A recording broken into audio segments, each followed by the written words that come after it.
શિનોર બાર એસોસિએશનના પ્રમુખ તરીકે વકીલ નવીન આર પટેલ તથા મંત્રી તરીકે રાજેન્દ્ર પ્રસાદ જોશીની બિનહરીફ વરણી કરવામાં આવી છે.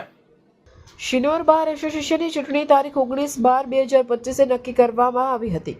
પ્રમુખ પદ માટે વકીલ નવીન આર પટેલે તથા મંત્રી પદ માટે વકીલ રાજેન્દ્ર પ્રસાદ જોશીએ ઉમેદવારી નોંધાવી હતી.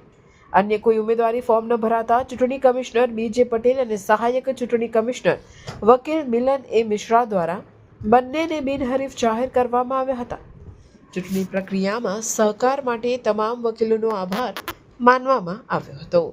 શિનોર બાર એસોસિએશનની સને 2025-26ની ચૂંટણી માટે પ્રમુખ તરીકે મેં ઉમેદવારી નોંધાવેલ એનઆર પટેલ તથા મંત્રી તરીકે શ્રી આરસી જોશી વકીલશ્રીએ ઉમેદવારીનું ફોર્મ ભરેલ અને ચૂંટણીના કાર્યક્રમ મુજબ મુદત પત્તા અમોને ચૂંટણી કમિશનર શ્રી બીજે પટેલ તથા મદદનીશ ચૂંટણી કમિશનર શ્રી મિલન એ મિશ્રા નાઓએ અમોને બિનહરીફ જાહેર કરેલ છે અને તમામ વકીલ મિત્રોનો સાથ સહકાર અમારી સાથે રહેશે.